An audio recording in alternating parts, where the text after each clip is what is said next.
시작하겠습니다. 제가 서 있는 이곳은 미 대사관 앞입니다. 미국 대사관이 이곳에 서 있은 지도 벌써 70년의 세월이 지났습니다. 그 말인즉슨 이 땅에 미국이라는 외세가 사사건건 이 땅의 모든 민주주의와 자유를 억압한 지도 70년이 넘었다는 것입니다. 많은 사람들이 한미동맹의 환상에 빠져 아직도 우리나라가 민족의 자주를 잃고 남의 나라의 식민지로 살고 있다는 것을 까마득하게 모른 채 외세에 충성하는 한심한 자태를 보이고 있습니다. 세상에 지나가는 모든 이들에게 물어보십시오. 전 세계의 그 누구도 자신의 나라는 자신의 힘으로 지켜야 한다 이야기할 것입니다. 그것이 동서고금에 기록되어 있는 모든 민족이 자신들의 자존을 지키는 방식이었습니다. 그러나 놀랍게도 3만년의 역사를 갖고 있는 바로 이곳 대한민국 땅 바로 우리나라에서만 유독이 비상식이 상식이 된 채 70년이 넘는 세월 살아가고 있습니다. 사람들은 그렇게 생각합니다. 마치 미군이 우리의 자유를, 우리의 목숨을 지켜주는 것처럼 그렇게 이야기합니다. 그러나 어떤 정신나간 나라가 남의 나라 민족을 지켜주겠습니까? 당연히 자신들의 이익이 있기에 남의 나라에 돈을 써가며 목숨을 써가며 이 땅에 주둔하고 있는 것입니다. 이 나라에는 수많은 미군 기지가 있습니다. 그리고 그 수많은 미군 기지는 단 한 푼의 기지 이용료로 내지 않고 70년이 넘는 세월 이 땅에 주둔해 왔습니다.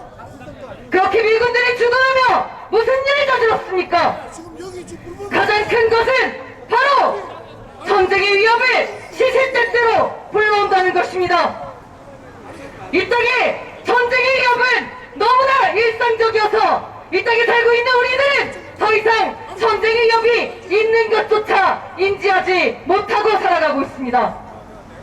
그러나 키리줄보 독수리 훈련이니 을지 프리덤 가디언 훈련이니 맥스 썬더 연습이니 각종 이름조차 외우기 어려운 그딴 전쟁 연습들을 몰아가며 이 땅에는 우리 청년 학생들이 모조리 군의 총알바지로 끌려가 전쟁 연습을 벌이다 어떻게 돼야 할지 모르는 지경에 처해 있습니다.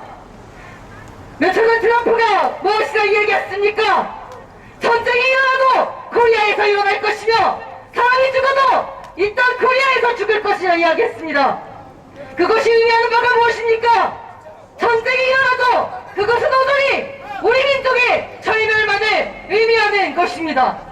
이런데도 과연 미국이 우리의 우방이다 그렇게 이야기할 수 있습니까? 동서고금의 모든 전쟁은 전쟁 연습을 벌이다 발생했습니다.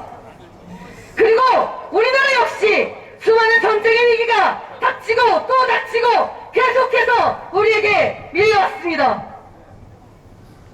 심지어 남의 정부가 9월 평양 공동선언을 발표하며 이 땅에 간신히 평화의 기류가 물려오는 듯 했으나 놀랍게도 미국은 한미 워킹그룹이라는 희대의 내전 간섭 집단을 만들어내고 그것으로 이 땅에 다시 한번 평화의 먹구름을 끼워줬습니다. 미국은 단 한순간도 이 땅의 평화를 위해 존재한 적이 없습니다. 왜 그렇습니까? 애초에 미국이라는 나라가 어떻게 만들어졌는지를 똑똑히 생각해 봅시다. 미국이라는 나라는 처음부터 아메리카 대륙에 살고 있었던 원주민들을 총칼로 밀어서 죽이고 그 땅에 문명이라는 이름으로 자신들이 국가를 세운 나라입니다. 미국이란 나라는 단 한순간도 누군가의 생명을 빼앗지 않으면 전쟁을 일으키지 않으면 그 나라가 존속조차 할 수 없는 그런 나라입니다. 그렇게 2차 세계대전 이후 미국은 전 세계에 벌어진 거의 모든 전쟁에서 단 하나도 관여하지 않은 적이 없으며 전쟁이 일어나지 않으면 미국의 경제는 모조리 바탕나는 지경에 이르렀습니다. 전쟁국가 미국! 그것이 바로 미국의 본질입니다.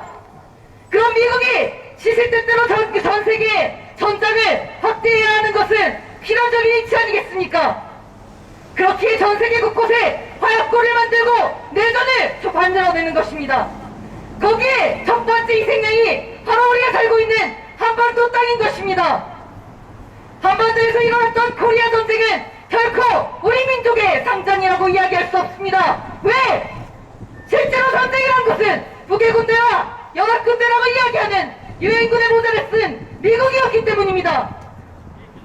코리아 전쟁이 일어나며 우리 민족은 미국에 의해 남북 합쳐 500만이 넘는 민족이 말살당하고 학살당하고 전 세계 모든 민중들이 우리 민족의 전쟁에 끌어들어서서 모조리 목숨을 잃었습니다. 뿐만 아닙니다. 학살 역시 너무나 많이 일어났습니다.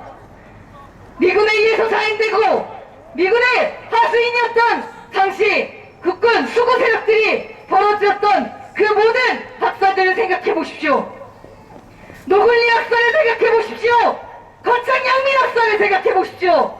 우리가 이름조차 이 자리에서 모조리 거론할 수 없는 수많은 학살에 의해 민중들은 목숨을 잃었고 아직도 그 목숨에 대한 대가는 치러지지 않고 있습니다. 왜? 아직도 미군이 이 땅에 버젓이 발을 딛고 서 있기 때문입니다.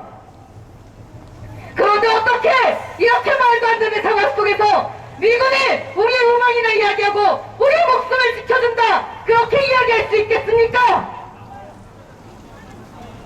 미군이 저지르는 것은 단순히 전쟁 범죄와 학살뿐이 아닙니다. 21세기 2020년을 살아가고 있는 오늘도 미군에 의한 범죄는 현재 진행형입니다. 미군에 의한 학살은 왜 현재 진행형인가? 그것은 하루에 한 발꼴로 벌어지고 있는 미군에 의한 범죄의 사실만 보아도 명명백백하게 드러납니다. 그렇습니다. 통계에 따르면 미군은 하루에 한 번꼴로 범죄를 저지른다고 합니다. 그 범죄의 질은 살인강간, 강화 약탈부터 소소하게는 공권력까지 모조리 위협하는 그런 지경에 이르렀습니다.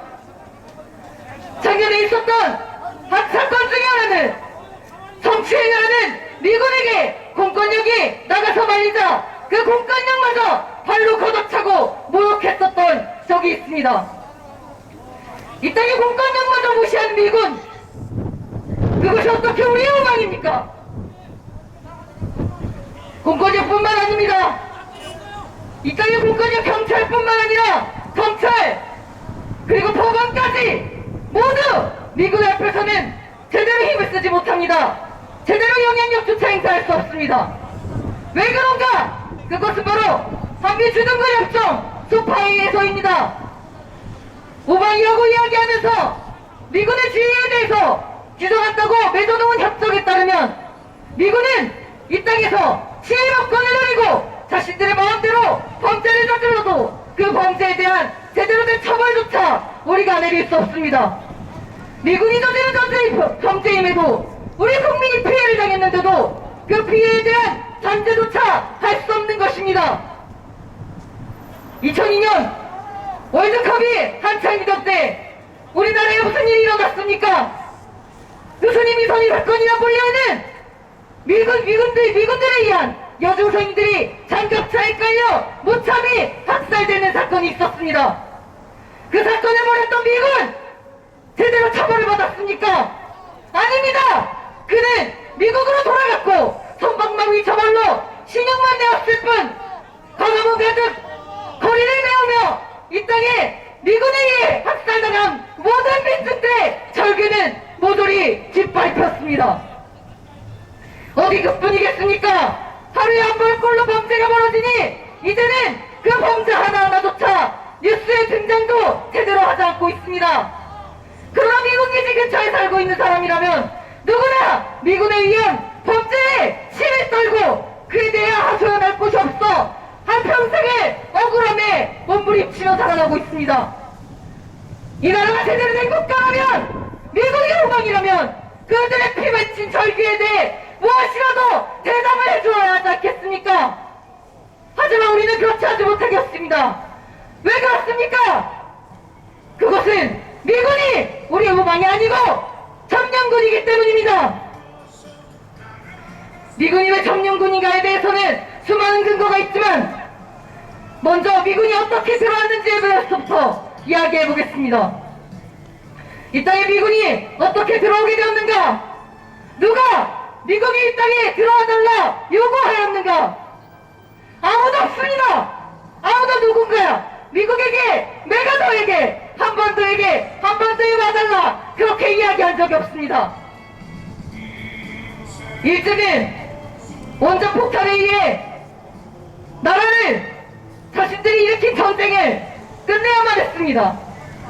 그리고 자신들이 항복하면서 당연히 한반도에서도 물러나야만 했습니다. 하지만 놀랍게도 해방군을 자처하던 미군은 그 당시 미국 일본군에게 이런 밀지를 보냅니다. 미군이 한반도에 진주하기 전까지 일본군이 그대로 남아서 한반도를 다스려달라는 것이었습니다. 모든 권력을 그대로 유지한 채 한반도에 있는 식민 상태를 계속 유지해달라는 것이었습니다.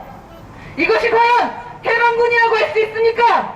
이런 군대를 과연 우리를 해방시켜준 고마운 군대라고 이야기할 수 있습니까? 많은 자료를 통해 일장기가 내려왔던 바로 그 자리에 성조기가 올라갔던 역사를 알고 계실 것입니다. 그 사실만 하나도 봐도 명백하게 드러납니다. 바로 미군은 해방군이 아니라 점령군으로 들어왔다는 것입니다. 그것을 증명하는 것이 바로 메가더 포구령 1호입니다. 메가더 포구령 1호에는 이렇게 쓰여 있습니다. 38도선 이남의 조선 영토를 미군이 점령한다는 것이었습니다. 점령군 미군, 그렇게 들어온 점령군 미군은 그 이후로 단 한 번도 본질이 변한 바 없었습니다. 오히려 이 땅에서 수많은 협정들을 체결하며 모든 합의를 어기고 기피하는 무기한 진주까지 약속받는데 이르렀습니다. 전세계의 어느 나라도 외국군이 자기네 나라에 기한도 없이 무한정 주저앉을 수 있는 나라는 없습니다. 부지 이용료, 기지 이용료 단 한 푼도 내지 않고 그 나라의 노른자 이 땅을 차지하고 있는 나라도 없습니다. 전 세계의 미군이 곳곳에 주둔하고 있다는 것은 잘 알고 계실 것입니다. 가장 많이 주둔하고 있는 국가가 어디인지 아십니까? 바로 독일입니다. 두 번째로 많이 주둔하고 있는 국가가 어디인지 아십니까? 바로 일본입니다. 그리고 세 번째가 바로 이곳 대한민국입니다. 놀랍지 않습니까?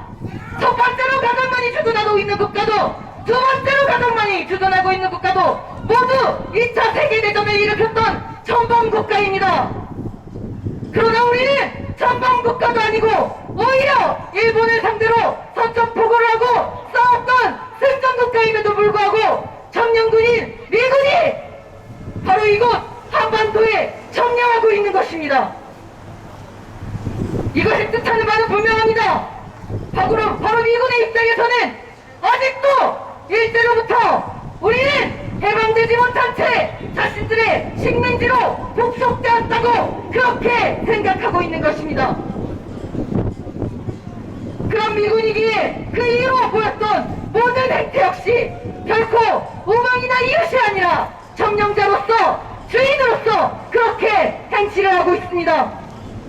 가장 대표적인 것은 바로 그렇게 자신들이 침입하며 이 땅의 초대 대통령으로 주저앉히고 수구 세력들이 국부라면 떠받드는 그 이승만을 암살하려는 계획까지 작성했던 것입니다. 이런 나라가 과연 우리의 우방입니까? 우리의 민족이라면 그 누구도 미국을 찬양할 수 없고 찬성해서는 안 됩니다. 우리 민족이라면 모조리 자신들의 벌레만도 못한 존재를 보고 미군들에 의해서 반발하는 여론이 나올 때마다 한국인들은 들쥐와 같아서 언제든 여론이 들끓다가도 치르을 것이라는 민족을 무시하고 멸시하는 발언을 해댔는데 어떤 정신나간 이 민족의 사람이 양심 있는 사람이 미국을 찬양할 수 있단 말입니까? 이 땅의 수많은 사람들은 안타깝게도 그 미군이 이 땅에 뿌려놓은 모든 허위 선전과 날조에 속아남아서 70년의 세월을 살았습니다. 이 얼마나 불행한 일입니까? 이 얼마나 비참한 일입니까? 이 땅의 모든 남남 갈등을 조장하고 그것을 이용해서 자신들의 패권을 유지했던 것은 바로 미국입니다. 가장 중요한 최근에 대두되는 이슈 중 하나는 바로 방위비 분담금입니다. 방위비 분담금이라는 이름마저 사실 기상천외하기 짝이 없습니다. 우리의 방위인데 왜 누구와 분담을 합니까? 그리고 미군을 의지하는데 왜 우리가 돈을 분담해서 내야 합니까? 미군이 이 땅에 주둔하는 이유는 자신들의 군사적인 목적 때문입니다. 정치적인 이유 때문입니다. 그런데 그런 미군이 이 땅에 주둔해준다는 이유로 우리는 돈을 가져다 바쳐야 한다는 것이 너무나 불합리하지 않습니까? 미군은 이 땅에 주둔하며 수많은 돈을 받아 챙겨왔습니다. 일단 미군의 기지 이용료부터 단 한 푼조차 내지 않는 것은 물론 그들이 거기에서 건물을 짓고 모든 장비들을 운영하고 하다못해 전기세, 수도세마저 할인받아가며 그렇게 살아가고 있습니다. 며칠 전에는 전국의 곳곳에 뿌려져 있던 그 모든 미군 기지들을 평택으로 이전한다고 그렇게 이야기했습니다. 그러면서 평택으로 이전하는 그 모든 비용들 자신들이 내겠다 그렇게 이야기했습니다. 하지만 실제는 어땠습니까? 대부분의 모든 비용을 다 우리 정부가 부담했고 그 뜻은 바로 우리 혈세가 미군 기지를 짓는데 모조리 소용되었다는 것입니다. 그 혈세 우리에게 쓰여야 했을 돈이었습니다. 수많은 사람들이 그렇게 이야기합니다. 복지를 하기 위한 돈이 필요하다 그렇게 이야기합니다. 하지만 이 땅의 복지를 위한 수많은 돈들이 모두 국방비라는 명목으로 미군을 유지시키는데 사용되고 있습니다. 그것이 바로 미군 기지가 지금까지 떵떵거리며 전 세계에서 가장 좋은 최고급 시절을 자랑하는 평택 화프리스 기지를 만들고 지금까지 유지할 수 있었던 비결이었습니다. 하지만 미군은 여전히 거기에서 만족하지 않습니다. 방위비 분담금이라는 명목으로 어디에 쓰이는지조차 알 수 없고 그 사용처조차 우리에게 제대로 도지하지 않는 그 방위비 분담금 작년 한 해만 해도 우리는 1조 389억 원이나 부담해야 했지만 이제는 10일차에 걸쳐서 협상은 하는데 50억 달러를 내놓으라 날강도 같은 주장을 하고 있습니다. 남의 나라 군대에 자신들의 목적을 위해 주둔하며 이제는 돈까지 내놓으라는 이런 파렴치한 주장이 도대체 어디에 있습니까? 미군이 그 돈을 어디에 쓰는가? 이 땅에 주둔하고 있는 주남미군을 위해서 쓰는 것도 아닙니다. 그 돈을 바로 이 땅에 인도태평양 전략이라는 명목으로 인도태평양 지역을 오고 가며 그 돈들을 가지고 자신들을 운영하는 미초아의 주의 미군과 그 모든 항공기와 항공모함을 위해 사용한다고 그렇게 이야기하고 있습니다. 이것이 이 땅의 안보를 위한 것입니까? 이것이 주한미군을 위해 사용하는 것입니까? 이것이 도대체 왜 우리의 혈세를 써가면서 미군에게 방위비 분담금을 가져다 바쳐야 하는 이유가 되는 것입니까? 이미 몇 해 전 방위비 분담금이 어떻게 사용됐는지에 대해서는 여러 언론을 통해 공개된 바 있습니다. 그 가장 대표적인 것은 바로 방위비 분담금이 남아돌아서 미군이 이제는 이자놀이를 할 그런 지경까지 이르렀다는 것이었습니다. 남아도는 돈으로 이자놀이를 할 돈은 있고 더 이상 방위비 분담금을 올려주지 않아서 자신들을 위해 일하는 주한미군 기지 내 한국인 노동자들을 위해 줄 돈은 한 푼도 없다는 것이 바로 미군의 입장입니다.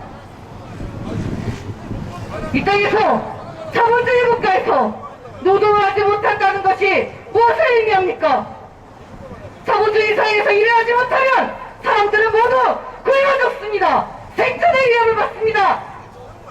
그런데 미군은 자신들을 위해 70년에 넘는 세월 동안 봉사해왔던 미군 기지 내 한국인 노동자들조차 헌식자처럼 내던지는 그런 짓들을 벌이고 있는 것입니다.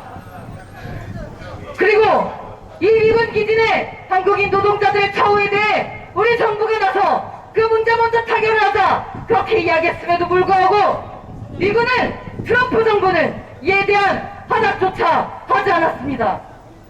하지만 그거 아십니까 여러분? 그동안 이미 미군 기지 내에서 일하고 있었던 한국인 노동자의 인건비 88%는 우리 정부가 부담해왔습니다. 미군들을 위해 봉사를 하는데 수만을 드는데 드는 비용까지 이미 우리는 부담을 하고 있었다는 것입니다. 그런데 88%에서 12%마저 이제는 한국이 부담하라며 이런 말도 안 되는 날강도 같은 주장을 하며 황희빈 분담금을 더 내놓으라 날강도의 주장을 하고 있는 것입니다. 이 하나의 사례만 보아도 미군은 결코 우리의 우방국이 아님을 알 수 있습니다. 전 세계 그 어떤 나라가 동맹을 돈을 주고 살 수 있단 말입니까? 전 세계 어떤 우방도 어떤 동맹도 돈을 주고 사지 않습니다. 하지만 우리가 그렇게 굳건히 한미동맹이라 믿어 의심치 않는 그 한미동맹은 돈을 주고 사고 있습니다. 이것은 사는 것입니다. 우리가 의리인 것입니다. 왜 우리가 우리의 국방을 지키는데 의리를 넣어야 합니까? 이렇게 미군이 이 땅에 주둔하며 우리의 돈을 결치해 이 땅에 주둔하며 우리의 정치적 자유를 억압할 때 그리고 온갖 범죄를 저지르며 우리 민족의 생명을 위협할 때 우리는 여전히 아무것도 하지 못한 채 70년의 세월을 살았습니다. 부산에서 또 어떤 일이 있었습니까? 용산에서 또 어떤 일이 있었습니까? 주피터 프로젝트라는 이름을 들어보셨을 것입니다. 주피터 프로젝트! 이것은 생화학 무기 실험입니다. 생화학 무기 실험이라는 것을 어떻게 진행하는가? 산소륨, 보툴리늄과 같은 살상력 높은 그런 생화학 무기들을 공중에 터뜨려 놓고 그것을 얼마나 빠른 시일 내에 제어할 수 있는가? 그것을 훈련하는 것이 바로 주피터 프로그램입니다. 그러나 너무나 위험하기 때문에 주피터 프로그램을 미국 내에서는 진행하지 않습니다. 자신들도 위험천만하다며 하지 않는 그 실험을 바로 이곳 한반도에서 용산 미군기지와 부산항과 같은 사람들이 밀집해서 살고 있는 위험천만한 곳들에서는 거리낌 없이 아무렇지 않게 벌이고 있는 것입니다. 이런 실험이 어떻게 벌어졌는지, 얼마나 벌어졌는지, 얼마나 위험천만한 물질들이 들어왔는지 우리 정부는 알지 못합니다. 보고받지도 못했습니다. 문제가 된 이후에도 수많은 사람들이 이 문제에 대해서 이야기했으나 결코 이 문제에 대해서 제대로 한 번도 미군은 답을 준 적이 없습니다. 그 생화학 무기의 세균전의 역사는 오래되었습니다. 이미 코리아 전쟁 당시 미군은 세균전으로 빈대와 이를 비롯한 세균 폭탄을 한반도 곳곳에 떨어뜨린 바 있습니다. 그 피해는 누가 보았겠습니까? 전쟁에서 민간인들은 피해를 보지 못하게 하는 것이 전 세계의 인류들이 동의하는 인권이고 상식입니다. 하지만 전쟁국가 미국에는 그런 상식조차 단 한순간도 통한 바가 없습니다. 그래서 베트남 전할 때는 고엽제를 쏟아부어 미군과 접근할 것 없이 모두를 다 고엽제 피해자로 만들었고 한반도에서는 코리아 전쟁을 벌여 이 땅에 세균전과 온갖 내입함찬을 비롯한 사람들의 몸을 말려 죽이는 그런 온갖 비인간적인 사태를 벌여 아직까지도 그 피해를 보게 만들고 있습니다. 그런 미국이 코리아 전쟁이 지난 지금까지 무엇이 달라졌겠습니까? 처음부터 점령군으로 이 땅에 들어왔고 그 이후로도 계속해서 우리 민중들을 억압했던 미군이 무엇이 그리 많이 달라졌겠습니까? 우리나라 정권 가운데 수많은 권력형 비리범들이 있지만 장군일의 최대 도둑놈이라 그렇게 이야기하는 이명박 정권 시절을 생각해봅시다. 이명박이 당선되기 직전 그리고 당선된 직후 아직 대통령으로 취임되기 직전부터 이미 미국은 인수위 시절부터 이명박을 이용해서 이 땅에서 온갖 경제적 이익을 착취하기 위한 작전들을 벌여왔습니다. 그 결과 한미 FTA라는 희대의 나라를 팔아먹기 직전에 협정이 체결되기 이르렀습니다. 그리고 그 한미 FTA를 체결하는 과정에 있었던 일들을 위키리크스에서 외교부의 비밀 문서를 해제하며 우리에게 전 세계에 폭로한 바 있습니다. 위키리크스에 폭로된 비밀이 해제된 외교 문서에 따르면 당시에 한미 FTA 협상을 하고 있던 한국의 관료들은 이미 우리나라의 입장을 대변하는 것이 아니라 미국의 입장을 지키기 위해 죽도록 싸웠다고 기록하고 있습니다. 그런 친미파 관료들이 어떻게 득사할 수 있었겠습니까? 누군가는 친미 관료들을 육성했고 그들의 뒤를 봐주었으며 그들이 이익을 얻을 수 있도록 했기 때문입니다.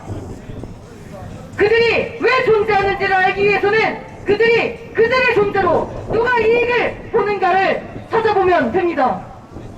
친미파가 존재하고 친미파가 득사하면 누가 이익을 보겠습니까? 당연히 미국이 이익을 보게 됩니다. 그렇습니다. 한미 FTA 결과 결국 가장 많은 이익을 본 것은 미국이었고 우리는 제대로 된 이익을 보지 못했을 뿐만 아니라 우리의 쌀값을 우리의 식량 주권을 고스란히 내주는 지경에 이르렀습니다. 우리는 이제 더 이상 우리의 식량을 자급할 수 없습니다. 계속해서 떨어지고 있었던 우리의 식량 자급률, 공열 자급률 이제는 절반 이하로 떨어졌습니다. 미국이 없이 수출이 없이 수입이 없이 우리는 우리 민족의 절반이 굶주려야 한다는 것을 의미합니다. 이렇게 말도 안 되는 경제 구조를 만든 것이 누구입니까? 수출주도형, 소득주도형이라고 이야기하며 증세복지에 환상을 심어준 것은 또 누구입니까? 이런 수출주도형 경제를 처음 만든 것은 애초에 이승만이 이 땅의 대통령이 되기도 전부터 미국으로 받았던 사관에서 비롯됩니다. 다시 광복 직후의 상황으로 돌아가겠습니다. 광복 직후의 상황 9월 9일 이 땅에 미국은 점령군으로 들어와 포구령 1호를 발표하며 점령군으로서 미 군정청을 설치했습니다. 그 당시 그렇다면 우리 민족의 정권을 세우기 위한 태조국을 건설하기 위한 흐름은 없었겠습니까? 당연히 있었습니다. 이 땅엔 몽양 여운형 선생을 비롯한 모든 민족들이 자치기구인 인민위원회와 건국준비위원회를 구성하고 건국동맹을 만들어 새로운 나라를 건설하기 위해 싸우고 있었습니다.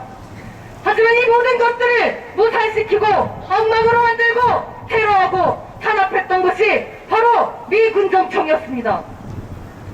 미 군정청은 극우 테러 단체를 만들었습니다.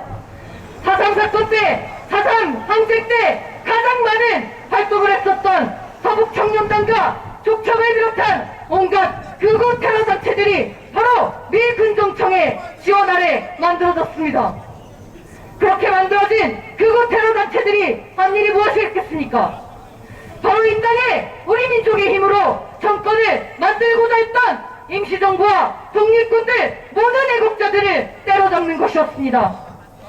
그렇게 몽양 여운형 선생이 목숨을 잃었고 그 이후로도 수많은 애국자들이 임시정부의 요인들이 암살을 당했습니다.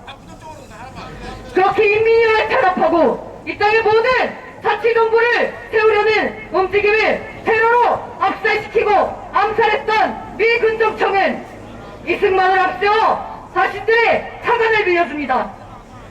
우리나라 대한민국이라는 이름으로 단독정부가 세워지기도 전이었습니다.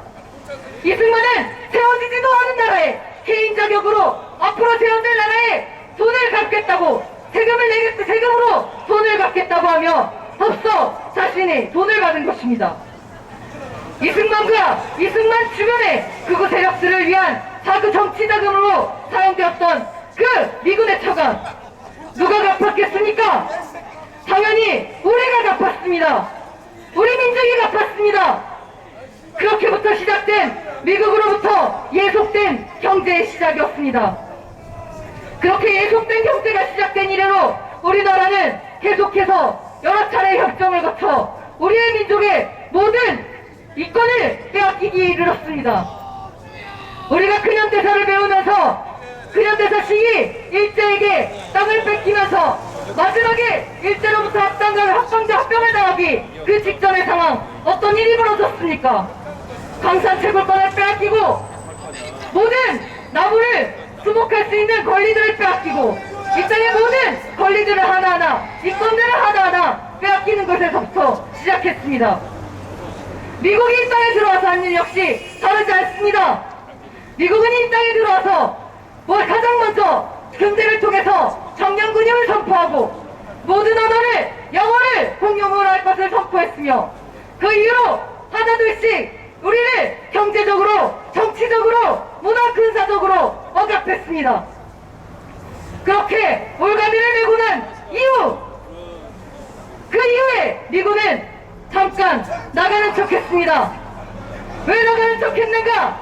바로 1948년 38선 이남에 남한만의 단독 정부를 구성해야 했기 때문이었습니다. 미국의 그 당시의 목적은 바로 한반도를 기점으로 그 이후에 동북아의 지역을 모두 자신들이 먹어치우는 것에 있었습니다.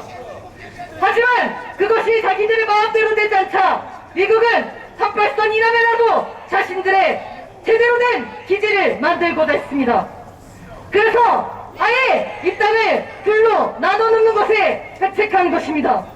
그것이 바로 이 땅의 수구들이 건국절이라 그렇게 목놓아 외치는 건국절의 시작이었습니다. 대한민국 정부의 시작에 이 땅의 독립을 위해 투신했던 임시정부의 요인들은 단 한 명도 참석하지 못했습니다. 임시정부의 요인들은 이미 그 전에 학살당했고 암살당했고 선거라는 과정에서는 제대로 된 투표조차 선거조차 할 수 없었기 때문입니다. 대신 이 땅의 모든 애국자들은 1948년 모두 전 민족이 모여 쑥섬이라는 곳을 열었고 우리 민족의 하나의 정부를 구성하기 위해 싸우고 있었습니다. 오로지 이승만을 비롯한 미군이 밀어주는 이 땅의 민족 반역 세력들과 친밀파, 친일파들이 이 땅의 단독 정부를 구성한 것입니다. 이 땅의 친일 재산이 단 1%밖에 국고로 환수되지 못했다는 사실을 알고 계실 것입니다. 제가 서 있는 바로 이곳 종로구는 친일파들의 재산이 모조리 득세하던 땅이기도 합니다. 을사오적 중에 한 명이야 이야기하던 이한영부터 당시에 이름만 돼도 알 법한 모든 친일파 가문들이 바로 이곳 종로구에 살면서 민중들의 재산을 가져갔습니다. 그 대가는 바로 우리 민족을 팔아먹는 것이었습니다. 그러나 소위 강복이 되었다고 얘기하는 2020년 과연 친일파들의 재산이 얼마나 환수되었고 친일파들은 제대로 처벌을 받았는가? 그렇지 않습니다. 그런 이야기들을 합니다. 독립운동을 하면 상대가 거지가 되고 친일파로 민족을 파려가면 상대가 떵떵거리면서 산다는 그런 이야기가 떠도는 흉흉한 세상입니다. 왜 이런 말이 떠들겠습니까? 그것이 사실이기 때문이 아닙니까? 실제로 이 땅에 독립운동을 했다고 하는 민족 유공자들의 아들, 딸들은 제대로 교육조차 받지 못한 채 아직도 너무나 궁핍하게 살아가고 있습니다. 뿐만 아닙니다. 여러분은 임시정부를 생각하면 가장 먼저 누가 떠오르십니까? 누구라도 백범 김구 선생을 떠올릴 것입니다. 백범 김구 선생이 마지막까지 사셨던 장소가 어디인지 아십니까? 그곳은 바로 종로구에 있는 경교장입니다.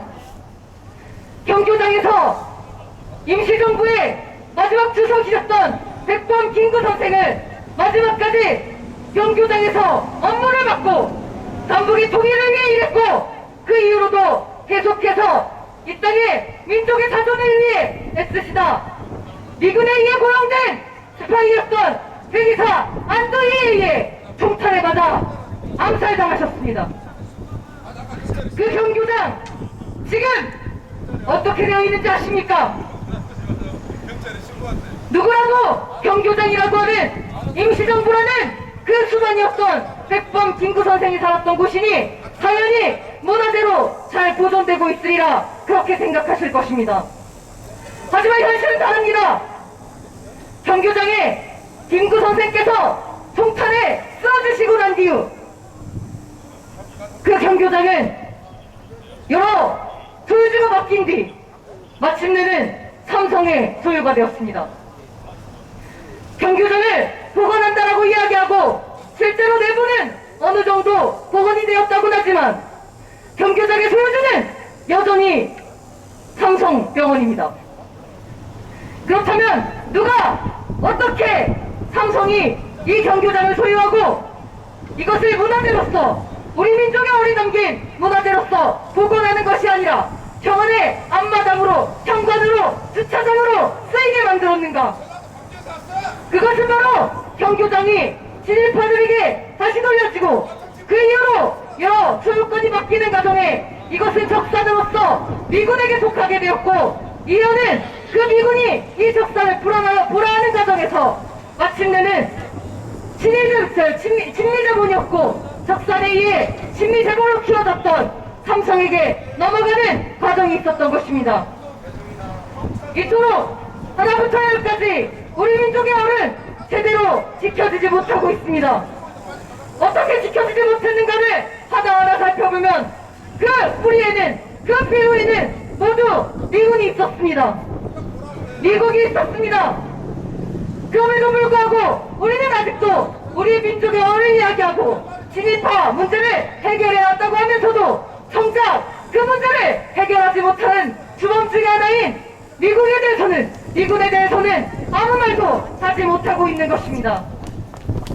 최근 방위비 분담금 협상 문제가 대두되기 시작하며 사람들의 인식 속에 조금씩 미군이 과연 우리의 우방인가 우리의 동맹인가 하는 물음표가 싹 터뜨리리라 그렇게 생각합니다. 당연히 미국은 우리의 우방이 아닙니다. 물방울 하나에 온 우주가 빗긴다는 이야기가 있습니다. 하지만 물방울 하나에만 빗기는 것이 아니라 제가 지금 열거한 몇 가지의 사례만 보아도 이미 미군이 우리의 우방이 아니라는 것은 너무나 명명백백하지 않습니까? 그 이후로부터 우리는 오랜 세월 동안 친일파 문제로도 친미파 문제로도 해결되지 못한 세월을 살아왔습니다. 그러면서 누군가는 힘을 친 절규를 해오고 있었습니다. 그게 누구였겠습니까? 권력을 가진 이들이 제대로 된 그리고 민족을 위한 생각을 갖지 않은 이들이 권력을 갖게 되면 당연히 그 피해는 민중들이 볼 수밖에 없습니다. 그렇습니다. 우리 민중들이 바로 피해를 보고 있습니다. 청년 4명 중에 1명을 모두 실업자고 비정규직으로 취직한다라고 합니다. 대부분의 학생들이 학자금 대출로 인해 빚을 지고 사회에 첫 발을 내디게 됩니다. 그렇게 내디는 사회의 첫 일자리는 또 무엇입니까? 대부분 비정규직 일자리입니다. 비정규직이 창고라는 이 세상은 또 누가 만들었습니까? 이미 국가부도의 날이라는 영화를 통해 수많은 사람들이 이 땅에 외환위기가 어떻게 시작되었는지 똑똑히 확인하셨을 것입니다. 이 땅에 거품 경제를 만들어내고 불균형하고 기형적인 경제구조를 만들어낸 미국은 한꺼번에 거품을 빼내는 방식으로 가뜩이나 불균형한 경제를 모조리 무너뜨렸습니다. 그리고 IMF를 내세워 돈을 빌려준다는 명목으로 이 땅의 모든 경제구조를 한층 더 미국에 예속적으로 만들었고 노동의 유연하라는 명목으로 해고하기 쉬운 세상을 만들었습니다. 그 피해를 바로 지금 오늘을 살아가고 있는 오늘의 미래의 청년들이 보고 있는 것입니다. 단군의 최대의 스펙을 자랑한다는 지금의 청년 학생들이 왜 이렇게 취업하기 어렵겠습니까? 우리가 노력을 하지 않아서겠습니까? 공부를 하지 않아서겠습니까? 단군 아래 최대 스펙이라고 이야기하는 사람들이 과연 공부를 안 했겠습니까? 누구보다 많이 공부했고 누구보다 높은 학력을 갖고 있습니다.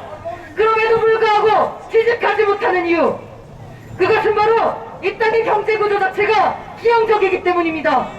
비정규직이 양산되고 있고 동일노동, 동일임금이라는 노동 지불의 가치조차 모조리 훼손되고 있기 때문입니다. 그것도 모자라 이제는 노동의 상권조차 제대로 보장받지 못하는 세상에 살고 있습니다. 노동상권, 이것은 헌법 33조가 보장하는 국민의 권리입니다. 이 땅에 살고 있는 모든 노동자들은 자신들의 근로환경을 개선하기 위해서라면 모두 다 단결권과 단체행동권과 교섭권을 갖고 있습니다. 하지만 놀랍게도 이 땅에 가장 큰 재벌이라고 이야기하고 대기업이라 이야기하는 삼성에서는 이 노동상권이 제대로 지켜지지 않고 있습니다. 어디 삼성뿐이겠습니까? 파업이라도 알려치면, 무엇이라도 모르는 노동자들이 목소리를 내라치면 정권이 나서고 기업이 나서고 용역깡패를 고용해 사람들을 때려잡는 것이 바로 이곳 대한민국의 현실이 아닙니까? 어떻게 이렇게 나라가 노동자들에게, 민중들에게 가혹한 나라가 되었습니까?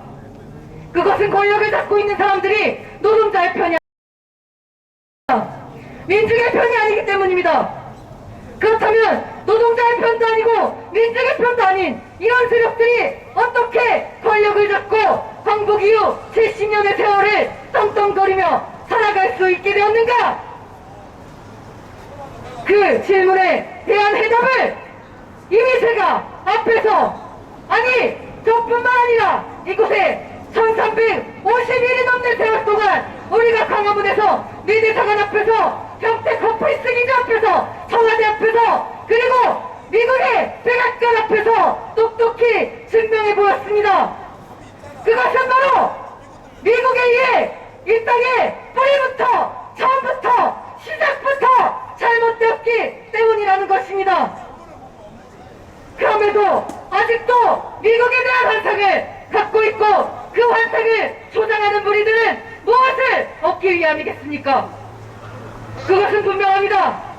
노동자들이 만들어낸 부, 노동자들이 생산한 모든 가치, 그 가치를 자신들이 차지하기 위해서입니다. 친일파들은 자신들이 살아남기 위해 민족을 배반했고, 친일파 일본들이 물러나자 일본 제국주의 대신 미국에 충성했습니다. 그리고 미국은 자신들이 한반도에서의 자신의 패권을 유지하기 위해 이미 자신들을 지켜주지 않으면 목숨을 잃을 것이 뻔한 민족의 반역자로 처형당할 것이 분명한 그 친일파들을 오히려 가두어 중견으로 키우고 강보학기니 뭐니 하면서 공부를 시켜 자신들의 중견으로 재교육시켰습니다. 그 결과 이 땅에 우리 민족을 지키고 우리 민족을 지켜야 할 국군, 육군 대장이라는 사람들이 1대부터 12대까지 모조리 만주군의 복역한 자들이었던 것이 똑똑히 증명하고 있지 않습니까? 이런 나라의 국군이 그런데 나라의 어느 분야가 또 우리 민족을 제대로 지킬 수 있겠습니까? 나라를 팔아먹은 자들이 나라의 국권을 쥐고 나라의 정권을 쥐고 나라의 모든 권력을 쥐고 있는데 어떤 자들이 나라를 위해 충성을 하겠습니까? 누구라도 호시탄탄 자신의 이익을 위해서라면 민족을 배반하고 제 동족을 팔아먹을 것이라는 것이 너무나 분명하지 않습니까? 우리는 제대로 된 역사를 원합니다. 더 이상 양심에 거리낌이 없는 양심적인 사람들이, 민족을 위한 사람들이, 양심적인 사람들이 이 땅에 제대로 목소리를 내고 사람답게 살기를 원합니다. 세상에 사는 모든 사람들이 그것을 원할 것입니다. 평화를 원하지 않는 사람이 없을 것입니다. 양심적으로 살지 않기를 바라는 사람이 없을 것입니다. 민족을 개발하는 것이 아니라 민족을 빛내고 민족의 사랑찬 터자로 모두가 그렇게 남기를 원할 것입니다. 하지만 이 사회의 구조는 그렇게 양심적이고 올바르게 살고자 하는 모든 사람들을 낙인을 찍고 있습니다.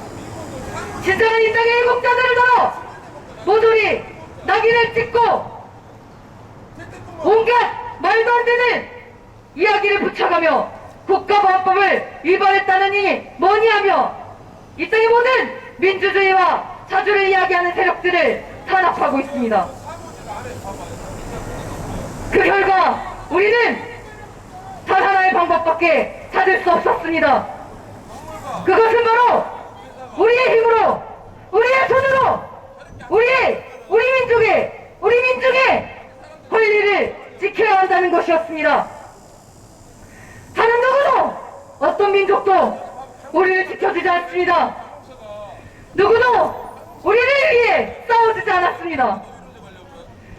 많은 사람들이 트럼프 정부가 그리고 미국 정부가 우리를 지켜주리라 그렇게 생각했지만 5.18 광주민주항쟁 당시 어땠습니까?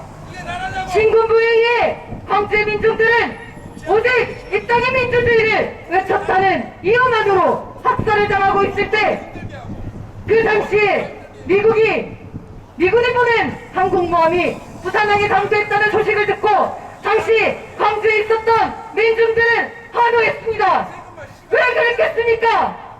바로 미군이 우리의 민주주의를 지켜줄 거라 그렇게 굳게 믿었기 때문이었습니다. 하지만 이후 김쇼록 기자를 비롯한 외신들에 의해 많은 언론들에 의해 밝혀진 실제 사실은 어떠했습니까?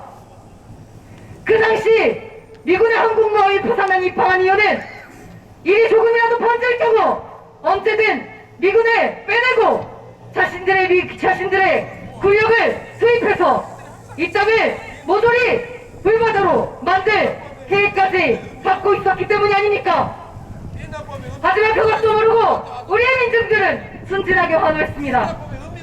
그리고 그 결과 신군부에 의해서 광주 전남도청에서 마지막까지 민주주의를 외치던 윤석열 열사를 비롯한 수많은 우리의 애국지사들은 모조리 목숨을 잃어야 했습니다. 어디 광주 5.18뿐입니까? 제주 4.3은 또 어떻습니까? 제주에 있었던 당시 민족들이 원하는 것은 이 땅에 우리 민족의 하나의 정부가, 하나의 나라가 만들어지는 것이었습니다. 일제로부터 36년 압제의 시절을 보냈는데 어느 나라가 조국이 둘로 쪼개지는 것을 원했겠습니까? 당연히 제주에 있는 민중들도 그랬고 전국 각지에 있는 모든 민중들이 하나의 조국을 원했습니다. 하지만 하나의 조국을 바탕낸 그 자들은 누구였습니까? 바로 미국이었습니다. 미국은 이승만을 앞세워 민족을 둘로 갈라버렸고 그것도 모자라 남에 있는 애국자들마저 모조리 탄압하게 이르렀습니다. 그들에게 그 본보기가 필요했습니다. 그 본보기로 선택된 것이 바로 제주였습니다. 제주는 섬이었고 오랫동안 유배왔던 사람들이 많이 살고 있었기에 제주에 살고 있는 사람들은 누구는 정의에 당했고 부정의에는 저항하게 된 사람들이었기 때문입니다. 그런 제주의 민중들이 당연히 이 땅의 민주주의를 위해 그리고 민족의 통일을 위해 하나의 조국을 만드는 것이 그들의 염원이지 않았겠습니까? 그런데 그들의 염원은 3.1 항쟁, 그 3.1 항쟁을 기원해 만세를 부르는 바로 그 순간부터 모조리 박살이 났습니다. 그것은 바로 미군에 의해 지시를 받았던 그리고 미군정이 오랜 동안 길을 써서 키워했던 그거 세력들이 서북청년단을 비롯한 테러단체를 파견해 공권력의 이름으로 이 땅에 민주주의를 외치는 무고한 양민들을 학살했기 때문입니다. 강도가 내 목에 총칼을 드러내는데 가만히 있을 자가 누가 있습니까? 아무도 없을 것입니다. 제주에 있는 민족이 그랬고 광주에 있는 민족도 역시 그랬습니다. 그들은 목숨을 지키기 위해 자신들을 죽이려 하는 민족의 반역 세력들을 향해 자신들의 힘을 보여줬을 뿐입니다. 이것은 당연한 것이었고 맹자가 이야기했듯 민족의 억압하는 세력을 향해서라면 누구든 왕을 갈아치울 수 있어야 하는 것이 아닙니까? 그러나 안타깝게도 이승만의 뒤에는 수구 세력의 뒤에는 미군이 있었습니다. 외세가 있었습니다. 점령군을 자처하고 당대 최신식의 무기를 자랑하고 있는 미군이 있었습니다. 미군은 그 총칼로 우리 민족을 위협했고 위협을 하며 학살했습니다.